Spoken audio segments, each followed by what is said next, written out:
Okay. Hello there, this is Sahara Drac of Storm Legacy, and you're watching Nexus Drafthouse. Ryan, that song, it's an awesome album. You should check it out. They recorded the entire album using only children's toys, like Fisher-Price stuff. It's awesome. Good times. Sounds like what this stream is made out of. Yeah, kind of, yeah, actually. It's like just like bright colors and soft toy objects. So my co-host, Lord of Ascension, Ryan Tower. There he is. He's charming. Hey. He's a good guy. Look at him. Everyone look. This is not a dating. I'm sorry. My bad. And this is the Nexus Drafthouse. We're on our 29th episode, and we are talking about drafts every week and learning how to draft better, helping yourself in your own games, and also better understanding drafts and, being able to show off to your friends, being like, oh yeah, here comes that Vala, and then it's like, wow, you're really smart. That's what this show is for. So our guest tonight is a returning guest. It's very, very in one of our most informative episodes, one of my favorite episodes, and he's back again. It is Dreadnaught, Wade Penfold. Hello, sir. Hi. How's it going? Not bad, man. How are you doing? I'm doing all right. Awesome. So HGC season, or not season 2, but the second half of season 1 has started up, second group stages. Already some teams look like they've been, coming into the second half a little different, maybe a little better, maybe a little worse in some cases. What have you thought of the very first week of the second half? It's actually been really awesome. I think a lot of the teams have looked like a very different group of players than they did in the very first part 1 and part 2 is the terminology. So a lot of teams looked like they fixed a lot of things and a lot of the problems from part 1. I would say there's almost like no team that I didn't feel like made a direct improvement with that downtime, and I actually feared that we would take a lot of step back. So that part has made me really excited. Does it make you excited for the future of NA? Yeah, it does actually. It's the fact that there was no like direct incentive for a lot of them to get better, and that it seemed like we did make positive changes, I think was really sweet to see. Do you think this is a lot due to the structure that's in place now with HGC? I think it has to do with, I personally feel like everything from the very beginning made a lot of sense. Like every game is incentivized with the format that we have in HGC. I think more of it is just like teams either not respecting that, maybe how important those games were very early on, and now being like, oh my gosh, like we really have to figure this out if we want to stand a chance. Is maybe my first thought that comes to mind, because even before, when we were looking at the standings from casting, we would see a team do well or underperform what we expected from them very early on, and then it looked like those things would change like very quickly the next week to the week after that it originally projected. And I feel like it's because we underestimated what weeks are more important for certain teams, and I think that they also kind of just don't respect the weight of every game like we did. Right. I think possibly they maybe you're getting tired of being called a minor region too. Like just being like, okay, maybe we should actually like be better and take this really seriously. So hopefully we see the level of play just continue to rise in our beloved motherland of America. So yeah. So you have picked tonight. We're going to go over a single series. It was a 3-0 series, and between Gale Force and Team 8, where Gale Force did end up getting 3-0 over Team 8. But we're going to look at their drafts tonight and basically analyze what went down in each game draft wise and the results therein. So these were the games that Dread picked tonight. So the first, it was not on Braxis. The first was on Battlefield of Eternity, if I'm not mistaken. Yes. Okay. Yeah. Yes. Battlefield of Eternity. So, do you have any like inherent memory of maybe a history on this map between these teams specifically, or maybe how NA competitive plays this map, maybe a little uniquely, or what does the Battlefield of Eternity meta look like in NA? For North America, it's usually very poke oriented. Like in the past, at least during part one, it was very like poke oriented. So like anything that it could poke over the long run, and then it would just be heavy defenses, like or like weird offensive dive comps, like a Varian Medivh, were the very like the most frequent strategies that we ended up seeing out of part one. It felt like, which is kind of what we see. I believe even in this draft, on the side of teammate, when we look at every one of the picks, later they go to the old school Varian Medivh. But Gale Force approaches this draft a little bit like they used to, but then adjust how they play it a lot, which is why I really liked this first game between the two. Because, again, the way that North American teams approach the map for the most part was either focusing really defensively, so like a double warrior that can punish you, or a really heavy dive, which we see with this draft. But nobody ever focused on the macro part of Battlefield of Eternity very heavily. Right. Even though we saw at times in other regions, it wasn't a must-have strategy, but we just never really played it. So Gale Force goes with they start out with the standard ban of like having the Malfurion, and then teammate responds with a Tassadar, which we knew is very prominent, and they open with the Zeratul. And that Zeratul is something that happens quite often, I guess, in the past for these teams. Whenever they have a really good melee player, you instantly look to pick that up on any map that is viable. So we see the Zeratul, and then again, sticking with the poke, but then the first step into global focus on the side of teammate. So teammate picks Li Ming, so the poke, but then goes Dahaka on a map where we haven't really seen much Dahaka, period. Right. Traditionally, you would think he kind of doesn't make a lot of sense on this map. Yeah, he does have a couple of burrow spots, but like just that split pushing idea doesn't really exist in a map where laning isn't that important. Right. He just doesn't do too much in that middle area of the game. Are there broad strokes? Are there any specific changes to the meta that have affected how teams draft on this specific map? I mean, I feel like not too much has changed when it comes to the pick order or certain heroes. Like warriors just got stronger and stronger and stronger, and that trend kept happening and is still happening, and damage has only gotten weaker.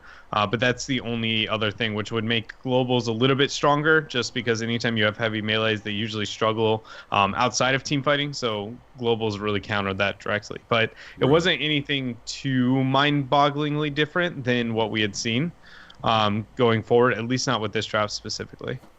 Okay. So yeah, we see standard support bans to start it out, and then pretty much the first surprise of this draft is probably going to be that Dahaka.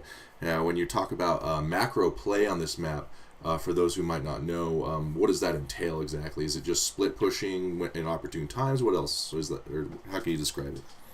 It's putting a lot of focus on making sure you clear a side lane whenever the minions match up, and always have yours getting like a free minion wave of experience whenever you possibly can.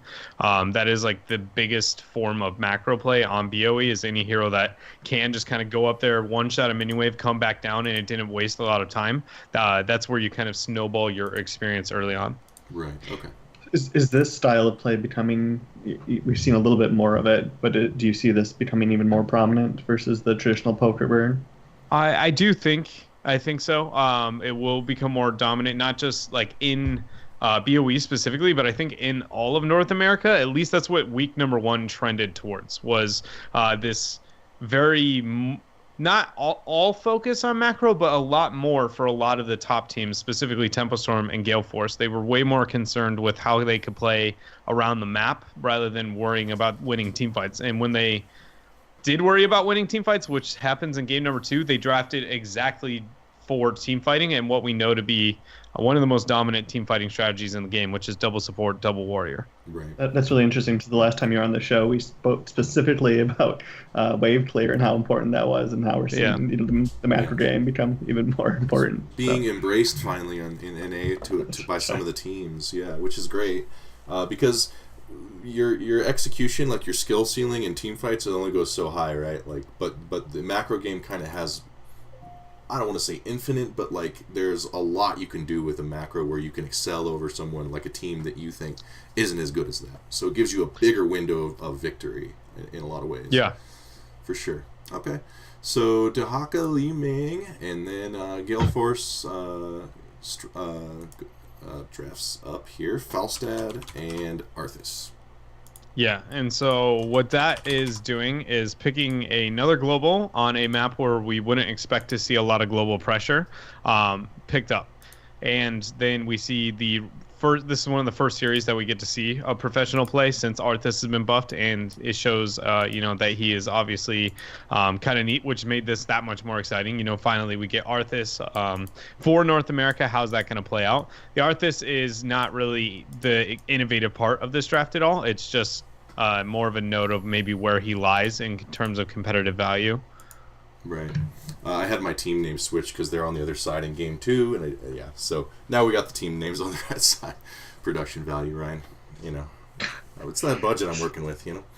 Toys. So okay. So the Arthas here, right? Arthas has risen to a kind of a standard, like not every game, but Arthas doesn't surprise anybody anymore since his buffs and Falstad. So now each team has a global. So it looks like each team might be trying to emphasize that split push and that soak more than in previous NA games, which is really interesting to see in this second part of the season already, right out the gate. It's nice to see because you see European teams and Korean teams do this. They've done it for forever. It's like we make sure to get all the experience because that gives you the talents, and then you win. So it's good to see a little more of this coming out. Now, as far as Arthas goes, what is Arthas bringing here at this point in the draft that, say, another tank wouldn't, like a Muradin? Because Muradin's pretty popular here because his ability to hang out in the middle forever, things like that.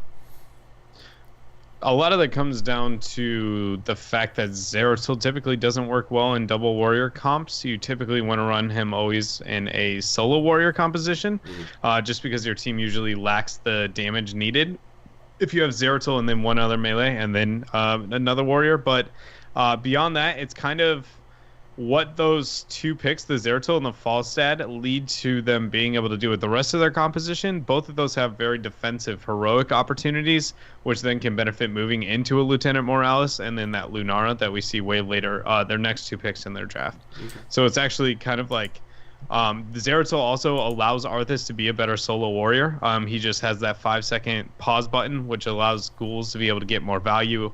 It's really awesome, the offensive and defensive approach that the heroes on the side of GFE right now really kind of have. Right. Okay. So going into those picks, so teammate, or into the bans rather, teammate has first ban here, and they ban out the Rhaegar, and then Gale Force bans ETC. At this point, when you were casting this game, had ETC been changed, nerfed, so to speak? This is the first time he is. Yeah, we get to see where does he kind of fall. Okay.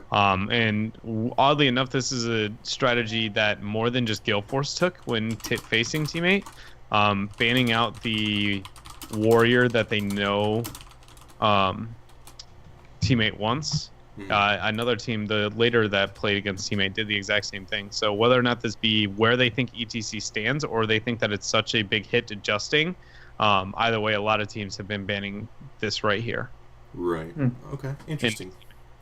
Because a lot of the talk had been that ETC had, I think the weakest ETC had ever been in his life, and probably ever will be, was this patch, because he's just been rebuffed in a lot of ways. Health-wise and stuff, so he was still worthy of a ban in Gale Force's eyes at this point, which is interesting because he's just he's been a solid dude the entire life of this game, and it looks like that's not going to change anytime.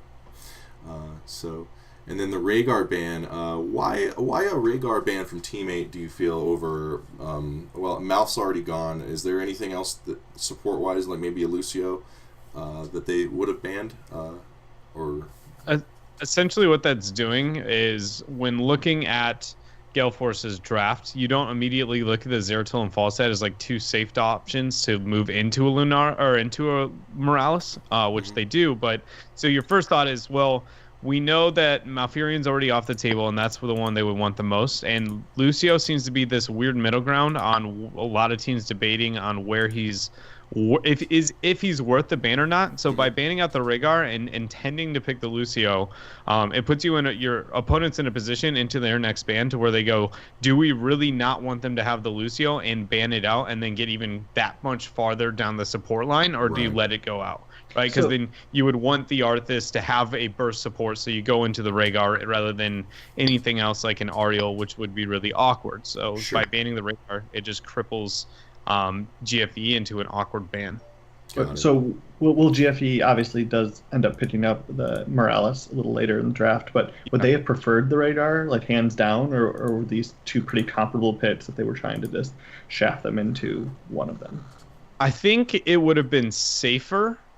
But oh man, I don't know. Actually, it puts a lot of trust in your Falstad and Zeratul, but Morales always becomes viable, in my opinion, whenever you have two people who can save her, not just one. Because oftentimes you see that Falstad who just gusts, and then Morales ends up just still dying. But whenever you have like a Sanct and a Morales, that's the first time we ever, or Sanct, a Gust, and the Morales, which is the first time we ever saw that really Morales kind of come to be a competitive hero. That's when suddenly I realized I really like her. I've just never thought of Zeratul Falstad as that link, to be able to be the double defensive. So I think, yes, it's just not something I'm used to seeing and liking. But when you can get those double fail-safes, as I put it, whenever you can get that, Morales becomes a way better support. Sure. Interesting. Yeah, yeah. I mean, that's always been like the kind of the rule of thumb with Morales is she's vulnerable. So the less vulnerable she is, the more her power kind of spikes, right? So and not nearly as mobile as a Rhaegar either. Right. Which I thought was... That's true. Yeah. So the picks coming out from Teammate here, they do end up with the Lucio, so there's possibly, I mean, they had first pick, so they wanted the Lucio, so there's another reason not to ban Lucio.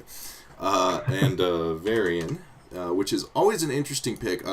Varian is one of the hardest heroes in the game, maybe the hardest hero in the game to kind of pick out, like point him out in a draft, and be like, here's the Varian spot, like his role is amorphous, his power levels, sometimes people have a lot of different estimations of where he is.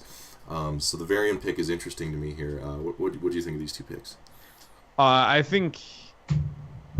personally think Varian is too over-prioritized in the series, mainly from Teammate, but that comes down to, again, is that ETC ban worth it? Because you're hitting Justing's hero pool, because Justing not only has, a hero pool you got to keep track of, so is Glaurung. Was Zeratul off the table? Which of his heroes is like appealing left in the draft? And that would be the Medivh, which pairs well with the Varian. So I personally think the Varian is a little bit overhyped. I think that he's been nerfed quite hard, and only in rare situations and maybe last pick would I ever like to see a Varian again. But I might be wrong on that. It's just his CC is so hard. But overall, for me, I've never looked at him and been like, he's useless, but I don't see a spot where I, like, in general, like to see him. Right. He's situational in every way. The only... What was go ahead. What was Teammate looking for with the Varian pick here? I mean, it seems like if you wanted a second warrior, there were other options still on the table. I mean, what was their strategy? Taunt on Zeratul, right? Well, it's a little bit of taunt on Zeratul. It's just how, with Medivh, Varian, what that can do is essentially when you drop the portal post 10, you zone an entire section of Battlefield of Eternity where the opponent cannot move, especially, for instance, like a Lieutenant Morales. So you just drop it, and then Morales has to decide if she wants to move past the portal or run away. Then you go in, you all taunt, and then you proceed to blow her up. It's like that kind of mentality, and that's how that composition works the most. It's like it's like literally a pain train type deal. You just drop a portal, everybody goes in. Oh, right, because you were trying to make a name for the Varian charging out of the portal thing. That's right. Yeah. Yeah, which is scary, for sure, with the taunt. Okay, so, interesting. These drafts are getting, and I love seeing this happen, these drafts are becoming, less and less simple as time. I think they're more moves on. sophisticated, which is more fascinating, especially for a show about it. Yeah, like the jewel of the North American draft is getting a few more facets, and that's always nice. So they do pick up the Morales, does Gale Force, along with a Lunara. Now Lunara has seen a rise both in, we saw her at Dorm a lot, and also teams in HGC have been picking her up more. I feel like maybe teams are finding Lunara's spot more often. What do you think of Lunara in the current state of the game? And in this battleground. Yeah. So I think she's good on this battleground. I think she's not really got a bad battleground. Somewhere maybe she has less time to sit around and poke, but I mean, I wouldn't put her as ever bad because she's got enough wave clear to where I think she's okay. I just think with how consistently, again, damage has kind of been slowly nipped at and hurt, and Lunara's kind of been untouched the entire time. And she already was questionably in like high amount of damage. It was just like, is she worth the risk to my survivability and everything else? And then since everybody else's numbers have kind of fallen with time, Lunara's just sitting here like, now I have that much more insane damage, right. And why she's kind of risen up. On this map, you can go Nature's Calling, you don't have to. And that only puts kind of a timer on the race that much harder on your opponents. But I don't think it's a must. I think it's just a solid all-around pick, especially, into a Lucio. He's going to struggle with the AoE supporting up until 16. Then he'll be good into it. But more importantly, knowing that you have a Medivh possibility as the last pick, and then puts it to where Medivh can no longer just, you're all a burst composition between the Falstad, the Zeratul. Lunara suddenly is going to be that sustained DPS you need. Okay. Well. How dependent is this comp on the Arthas being able to peel and protect for this team? It's quite a bit. It's not all on him, again, because you have the Falstad and the Zeratul there with major that's tools. Still 10 plus, right? So yeah. So early on, it's overall just a passive comp. Like, you just really just go, as long as we don't lose the first Immortal like really, really hard, really, really fast, it's going to be fine. Even if we lose it like decently, but we get closer to 10 again, because you can stall out that first one for a really long while. Like some games we see it not till like that 8 or 9 mark, and that's like, I lost a fort at level 9, like I'm gonna be 10. It's totally fine after that point. Right. It all just comes down to how quickly you give up that first Immortal and where your power spike is. Got it. Okay. Yeah. Now, so far as it stands, Teammate is not focusing on burning the Immortal by any stretch of the imagination, and they fill out their team with the Medivh, so they definitely have something else going on here with this, a different goal in mind with this comp, so to speak. Now, Li Ming's pretty decent at it, but so they do finish out the comp with Medivh, like you had mentioned a little while ago. So we see two drafts here, which have kind of new goals for the region on the map, doing two different things, more focused on macro, kind of changing how this map is played on the professional level in a lot of ways. So this is a very cool draft to me. Yeah, what I really like the most and want to point out was like what Gale Force was able to do, because it does feel like Teammate, other than putting more focus on macro with the early Dahaka and showing kind of signs of that, everything else they did was kind of the norm for North America. But what we saw on the side of Gale Force was the Zeratul making things look normal, and then the Arthas Falstad still looking like, not that weird. But then by going into the Lieutenant Morales and the Lunara, they have really good sustained team fights.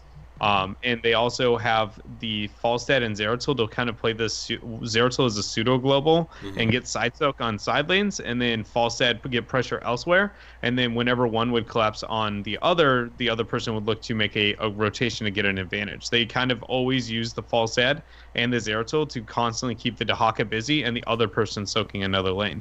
And that was where we saw so much focus on Battlefield of Eternity going on to the macro game. It was just insane to see that. It's very rare to see a team commit to that on this type of map, and it was so awesome to see it play out. It was just really creative, well thought out, I think, with all parts of it. Right now, and so how did they, I know we talked about this a little bit, with the solo Arthas tank, because you want the Zeratul to be able to maximize his ult and whatnot. But how did they protect Morales from these Medivh Jack-in-the-Box Varian pop-out, kind of things going on? I will say that I do think looking at that game, that teammate does not do a good job of applying pressure on Akaface. Okay. The Dahaka did get a couple of burrow attempts that were dealt with well, but the Medivh and Variant never really applied that much pressure. But when they did manage to get picks, or almost get a pick, there was a lot of moment where Void Prison bought all the time in the world to reset a fight and allow them to reinitiate. So again, showing what having those two safety nets really could do to their team fight, and then making that Lunar and Morales that much better. So this wasn't a draft loss then by teammate, in your opinion. They had the tools that they could have, maybe if they executed, taken this game. Or? I do think that it was still a draft loss, but it wasn't as clear cut as maybe it seemed on how they executed it. Sure. They were just very passive onto what you would normally look at as a very, easy composition to be aggressive into. So looking at these drafts, I mean, it doesn't look like there's anything especially reactive back and forth. Do you think both teams kind of got the pitch they were looking for all the way through? Yeah, I think so, honestly. Outside of maybe the ETC ban, and teammate wanting to pick up an ETC, a lot of the other things that we see here was them getting almost exactly what they wanted. Right. Which always kind of makes for a fun game to watch if you feel that, if you know that, or if you think that, because then you're like, you get to really see two teams duke it out like at their best or almost best. It's not like with very different strategies in this case too. So cool. All right, so Gale Force did take that. Like I said, this was a 3-0 for Gale Force. So the second game was on Infernal Shrines. Oh, that doesn't work that way. You can't just change the map. There you go. Infernal Shrines, and let's see. Make sure their teams are on the right side this time. Yeah, we're good.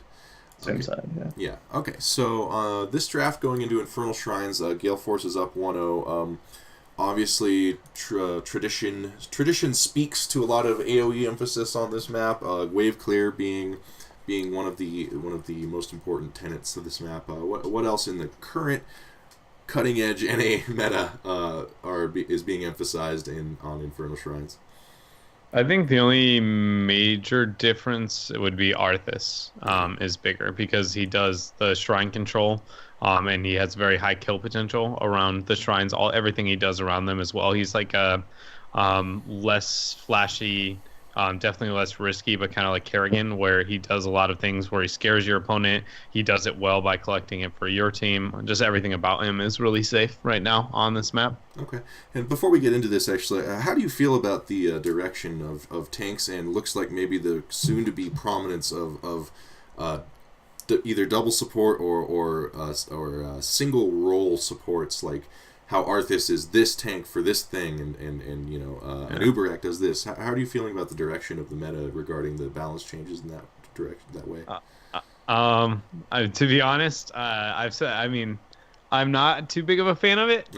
The reasoning is for the way that it's going to affect drafting, and it's something I'm trying to work on finding a way to convey my fears of what's going to happen on it, because essentially how drafting works in general is the amount of information you give to your opponent, and how safe it is according to like what you can expect to happen in a certain match. Right.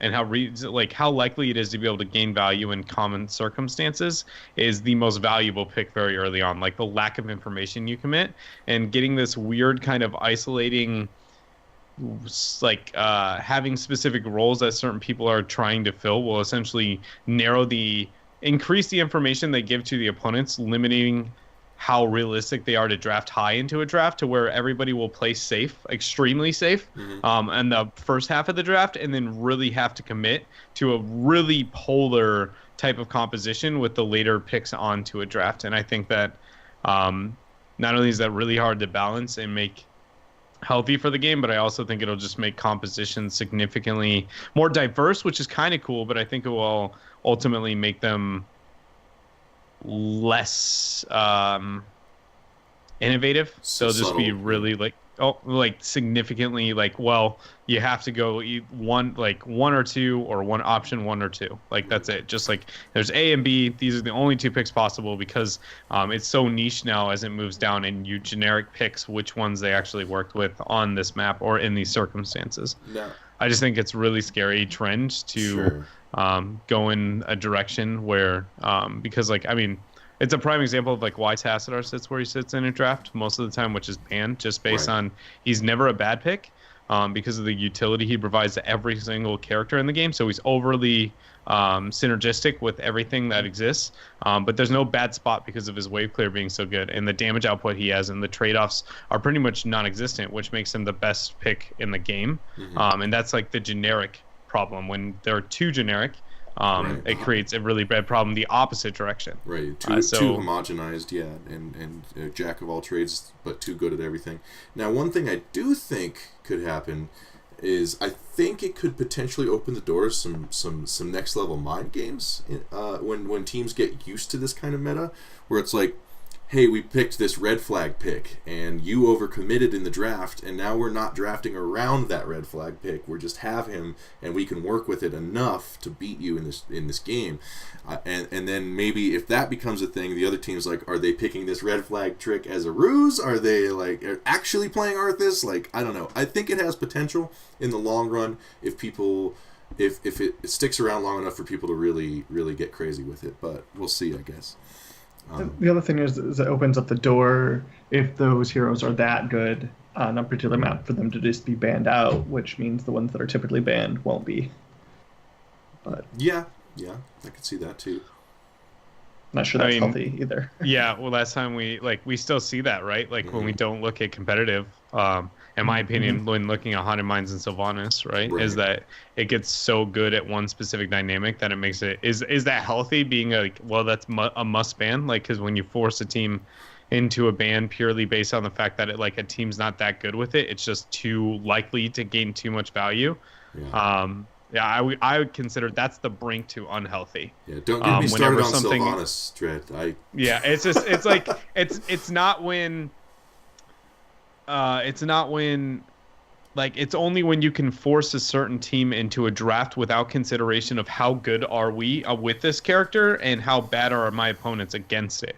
Whenever you don't have to question either one of those things to make a proper draft choice, it's purely how likely is it to gain value on this map in general. That it's not. You're no longer taking skill. You're only going on like this has to happen because it will always be too valuable no matter how bad they are with it or how bad I am against it. Yeah. And that's when there's like, okay, we got to figure something out. Right. Yeah. I mean, we'll see how it goes. I think it might work out personally, but we'll see. Well, it's interesting though. You got to be really careful because we're talking about competitive play, but if you make a hero too good all around at any other level, it becomes not fun either. I mean, balancing is a nightmare. Like it's so hard. Yeah, for sure. But getting to this draft, I guess. So first pick, first ban is going to go to Gale Force in this one, and they actually opt for a first ban Falstad. So not the Tassadar from them, putting the onus on Team 8 to ban Tassadar, which they do. So do you think that was a smart move on their part? Yeah, I like both of the bans. You'll see faster why the Falstad ban makes... You'll see eventually why the Falstad ban makes a lot of sense when looking at what Gale Force was looking to do on this map. Okay. Well, because like the first thought is that they're removing a global, so they're either gonna all in on globals or they want to kind of avoid a global game. Right. Yeah. And they also like MVP Black used to ban Falstad more than almost any other hero, based on the fact that like he also is so good at choosing which team fight he can take, and I think that's also pretty relevant when looking at the draft that Gale Force takes. Right. Okay. Well, let's take a look at it then. So first pick for Gale Force is the Arthas, prioritizing that over anything. So like you had mentioned on Infernal Shrines, the AoE, the ability to scare opponents on the Shrine phase, things like that. So yeah, first pick Arthas. Anything else to comment on that? No, it's just, he rises a little bit in power because of the map, but that's it. Right, and then we see a couple, I think, strong picks on the side of Team 8 here. Malfurion, obviously, always a strong pick, and the Zarya early. You see Zarya emphasized a lot on Brax's holdout and whatnot, but maybe not as often on Infernal Shrines. What do you think the early Zarya here? The Zarya on this map in particular is just based on the fact that she's really good when it comes to poking off the shrine, and then poking into whenever like your opponents are taking it, you can get a little bit of poke trying to steal it. But then your pseudo support, like Zarya, Tassadar, those have been really highly valued all over the world. So it's like also complements what Malph's bad at is burst support, like burst healing. So you have the shielding to make up for that. Falsett's got the sustain heals, and that should be enough cross supporting to be like an insane sustained composition. Right. She's similar to Tassadar in that way, right? In that she fills a lot of shoes effectively enough that she's not necessarily the enabler he is, but she's got a little more personal strength to go with it, that she's up there with Tassadar as far as utility. She does seem a little easier to play around though, comparatively. Yeah, I think that's the best way to put it, is less just easy to be really strong. She's a little more situational than the Tass. Okay. So heading over to the Gale Force side of the draft here, so you can see this Falstad band develop. They do pick up Vala and Lucio. So Lucio very popular on this map as well. For the you can't type Lucio. There you go. Okay, so there's Lucio. So Vala with no Tass, obviously, but still a strong pick on her own with the Lucio. What do you think of the way this draft is developing thus far?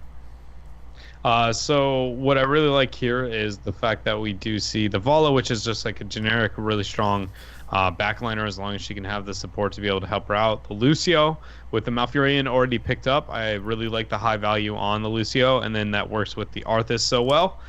So right now it's just like, again, you always see the generic strong picks and then heavy commitment on like the direction a draft is going to go later on, which is all Gale Force has done, is set up generically really strong heroes for a composition. So is Teammate. Both, I think, right now you can look at is very even when it comes to the draft.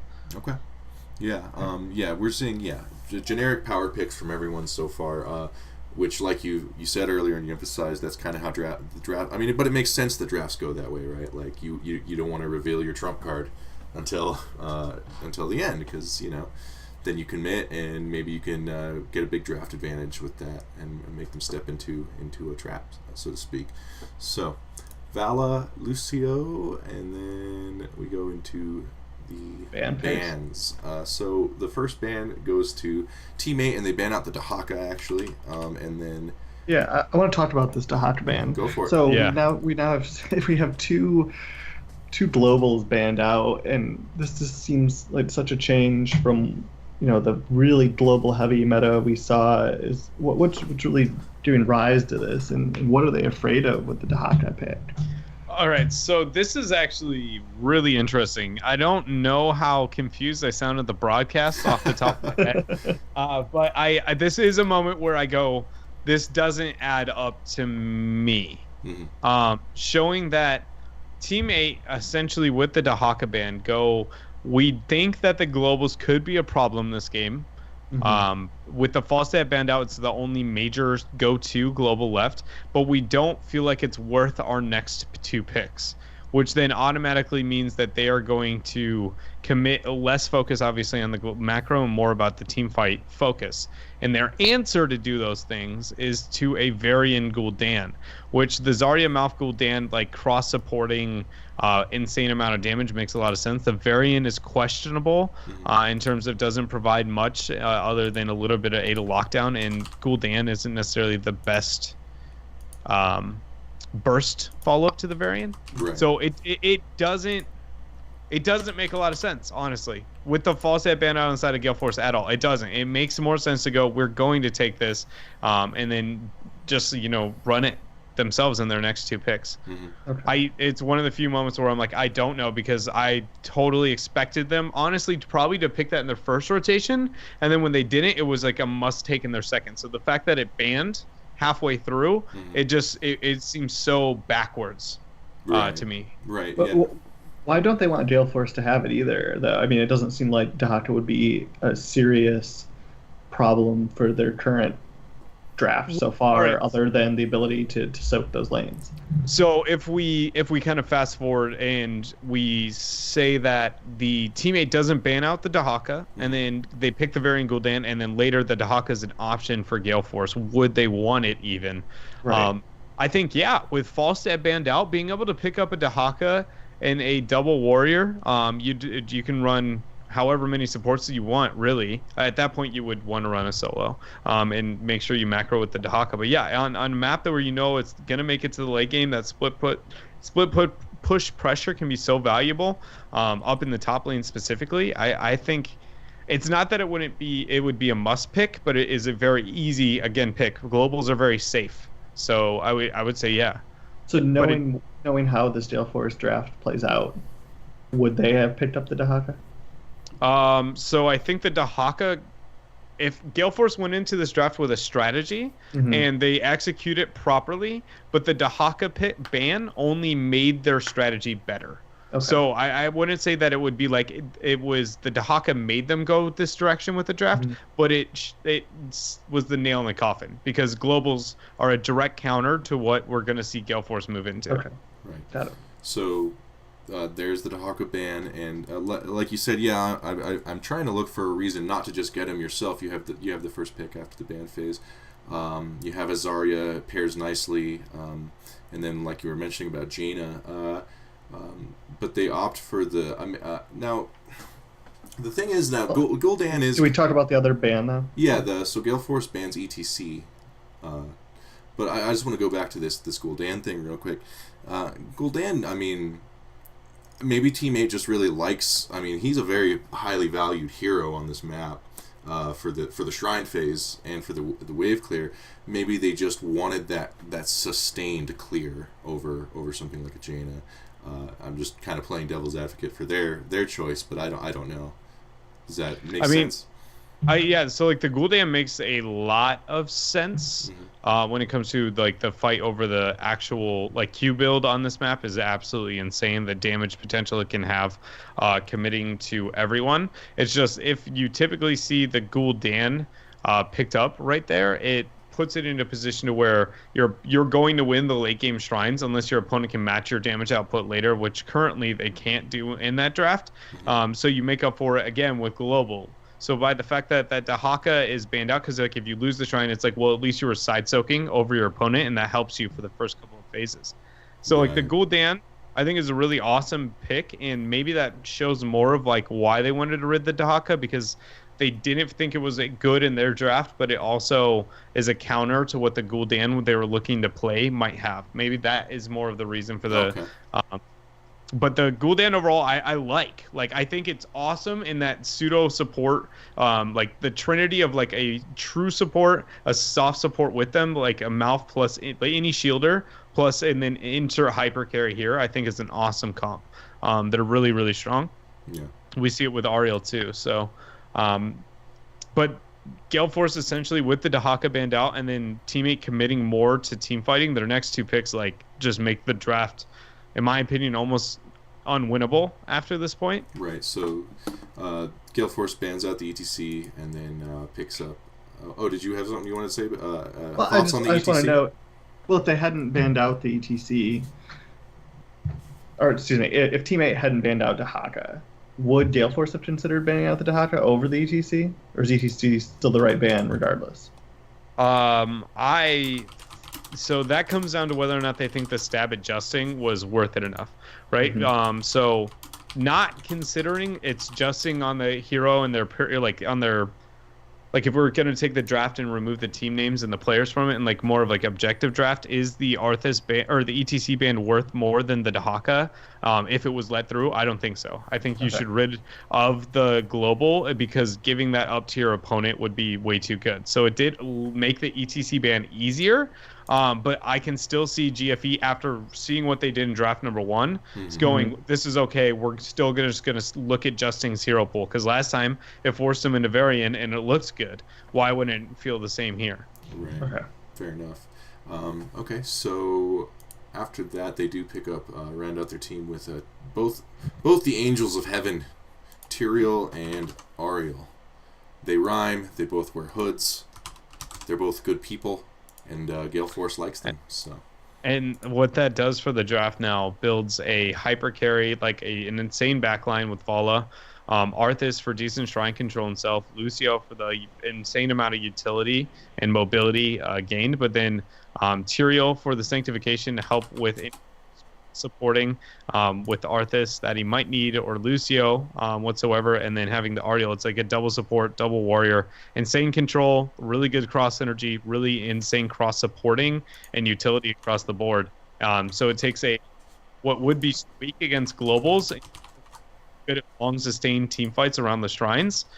You would lose to like somebody getting side soak and getting a front gate for free, and it's a half level of experience. But Right. with both globals out, and then team 8 kind of going, well, we want to deal with the late game Gul'dan threat, they just can double down with the cross supporting of the double support into what the teammates Gul'dan pick, and it was just like, you can't beat this right now. Like Right. double warrior, double support, if there is no globals picked on the map, wins every team fight on long sustained maps like that. Like Sky Temple, it will win as well. Damage is just so weak right now that the cross supporting will outweigh most things.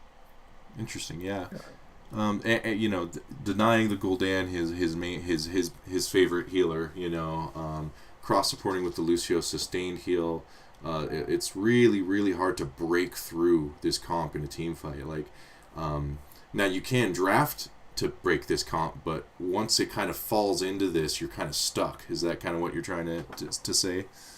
Yeah, you don't have the split pushing measures to be able to deal with what this comp is going to do on the shrine itself post 10.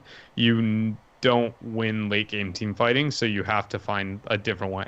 And on a map that goes so slow and so team fight focused, like Infernal Shrines and again Sky, it just makes it really hard. Mm-hmm.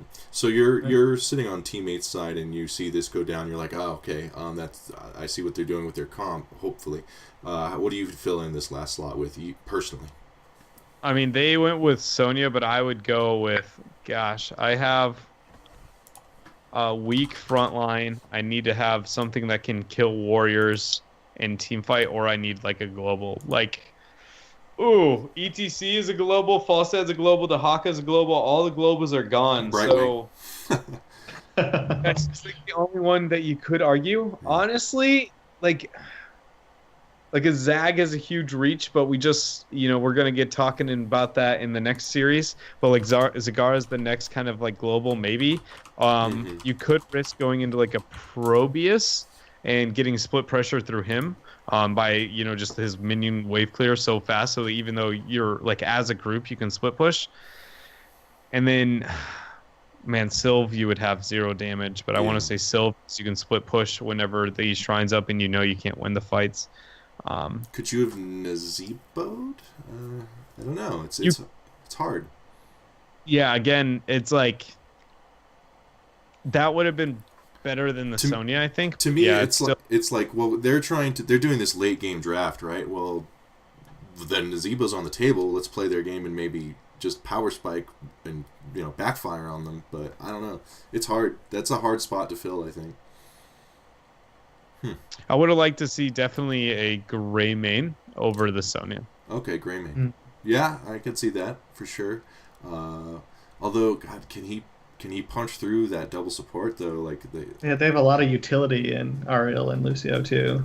I don't know, man. That's a pickle. A lot of displacement. It's just a really tough draft to like. Once that's done, it's just kind of like, welp. Yeah. We don't win fights, so hopefully we can figure something out. Yeah. I would almost maybe even try to double support yourself at that point with that last slot, just to kind of maybe just keep that sustain up. I don't know. That's hard. It's hard.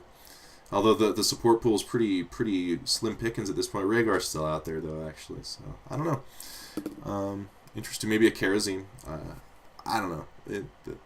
But Gale Force won this game. They did opt with the Sonya. I think Glaurung plays Sonya quite a bit, if I'm not mistaken. So also the comfort there. When you're stuck, always, it's not a bad idea to go with the one you know best.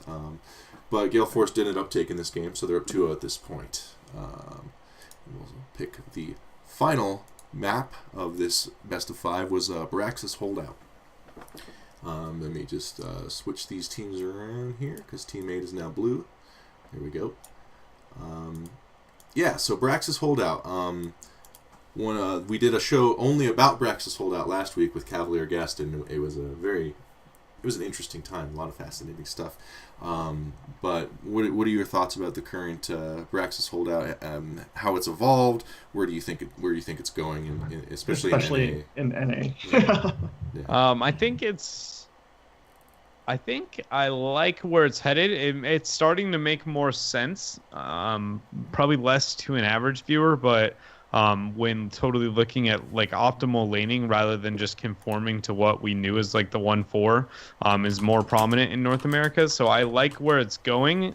I don't know where it stops, Right. which kind of scares me, but that's I guess we'll see what happens when we get there. But for now, I actually like the changes that has happened to the meta for teams on this map.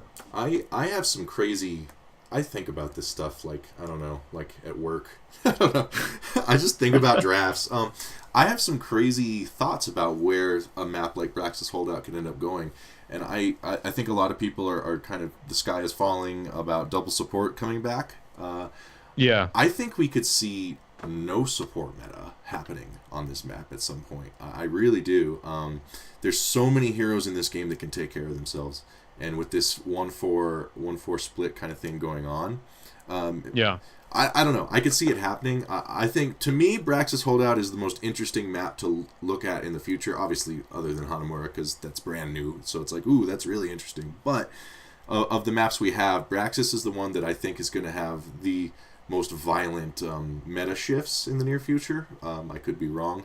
I've been wrong before. It's rare. We'll see. No, it's not. You'll see that no support is meta coming, Ryan. It's coming, I'm telling you. But it's not here yet if it ever happens. So I guess we can get into the draft. First pick and first ban is again. No, it is not. I'm looking at the wrong game. There we go. Tassadar. Yeah. ETC. Tassadar, ETC. But the first pick goes to Teammate, and they ban out the TAS, which no one is surprised by anymore, especially on this map. Now, we talked a lot last week about how Zarya is God on this map, and how Cavalier at least feels that you should never let Zarya through if you're not going to get her. But they opt to ban out the ETC. So what do you think of these bans here, Dread? The Zarya actually was considered like first pick, first ban, like across the board on NA on this map.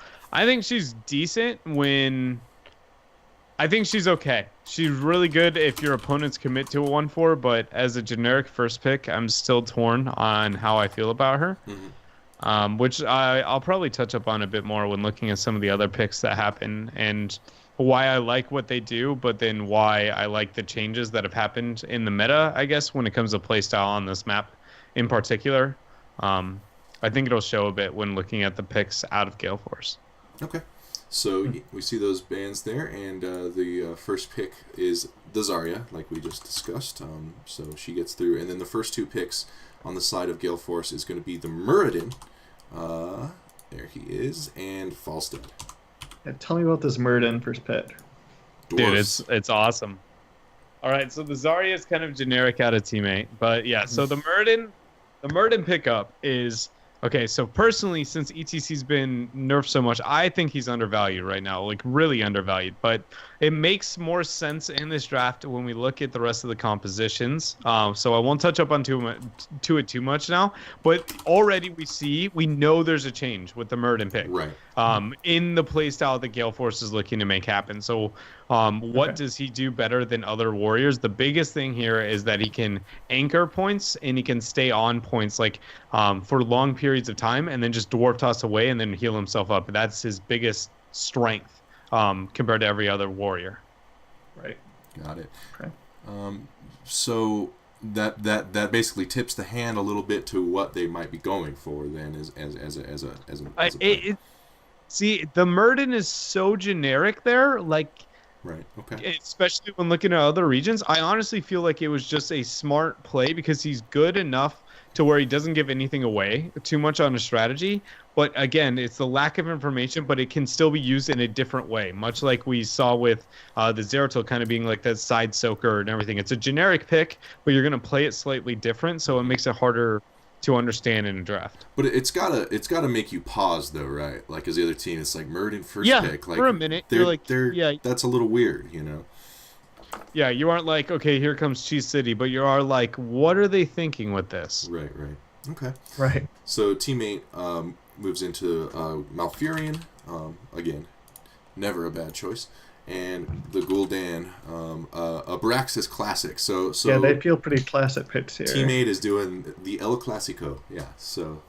Yeah, they have the holy trinity of Braxis holdout in part 1, right? Like that. It's how do you ever beat this? It's mind-boggling, and I mean, Gale Force obviously figured out the answer, but it's really, again, I like talking about it after a little bit more because it'll make more sense how each piece kind of adds up to. Yeah. So moving into the bans, then Gale Force. Team 8 bans out. Oh no, Gale Force bans out Zeratul, and then Team 8 gets rid of the Morales. So the kind of the other two pieces of the Braxis starter pack are Morales or Oriel. So they opt to get rid of the Morales because they already have Malf for the roots. And then Gale Force bans the Zeratul. So those are kind of both standard bans on this map, I would say. Is that okay? So we'll move into Gale Force's picks, which are Lucio in the house and the Chromie. So the Chromie now doesn't make much sense at all into a Malfurion. Your mind was breaking a little bit at this point in the broadcast. I remember. Yeah. So sorry. Go ahead.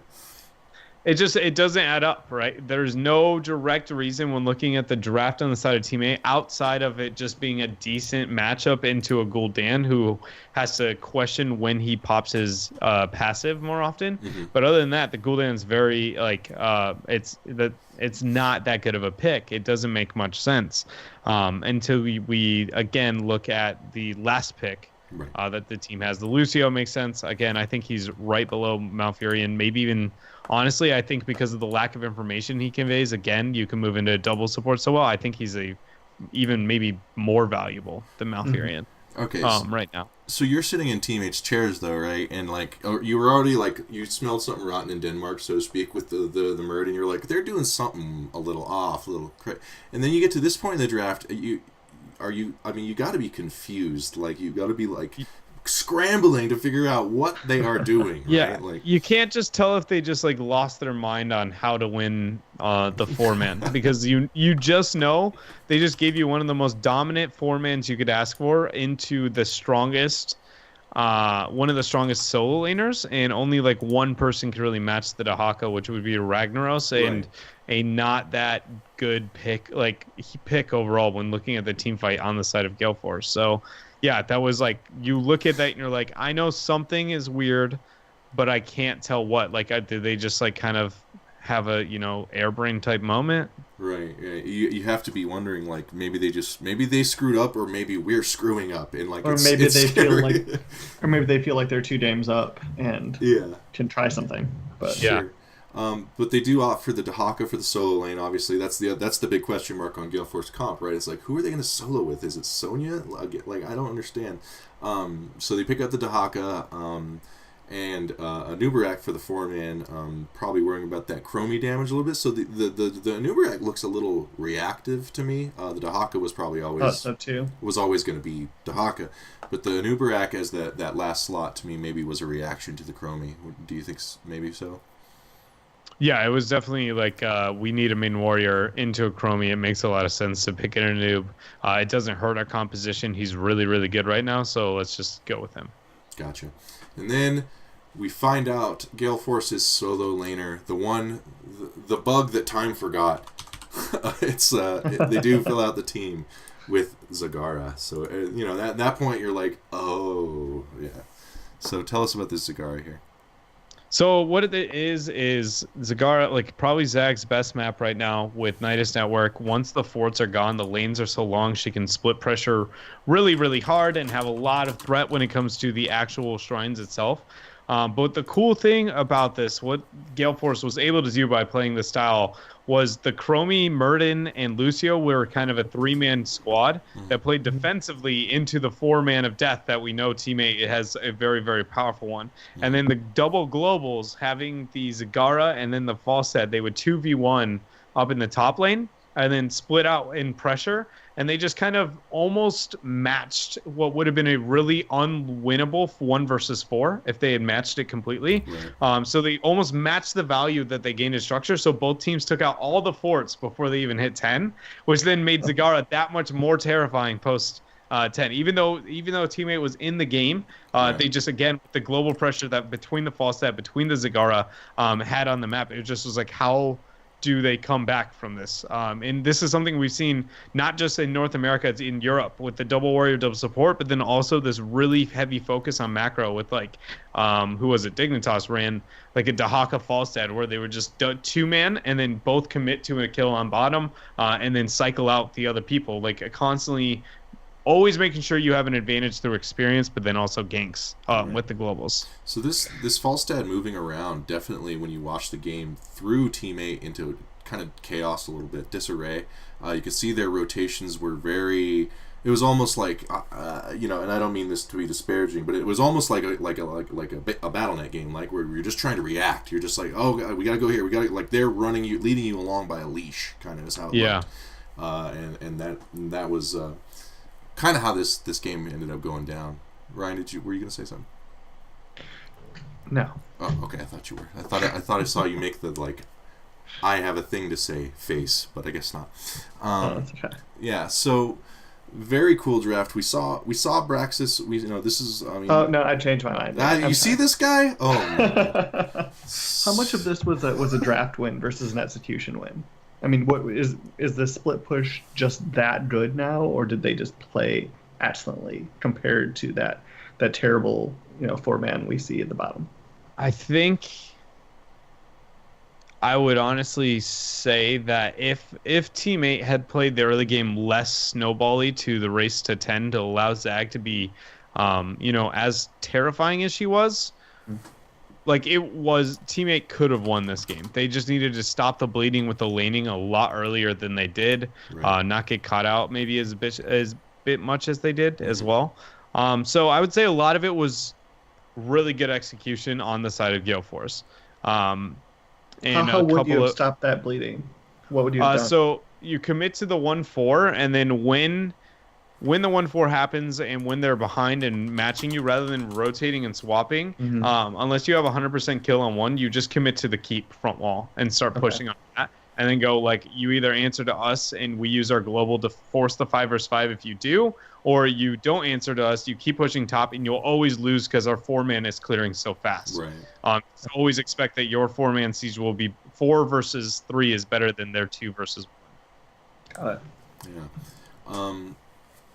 Yeah, it definitely is not... I don't think this is like the Braxis draft Gale Force can do every game or anything, but it can definitely, if a team is kind of caught unawares or maybe a little unprepared, and it doesn't have to be Zagara either necessarily, like just this kind of play style where you have this constantly shifting support on the beacons.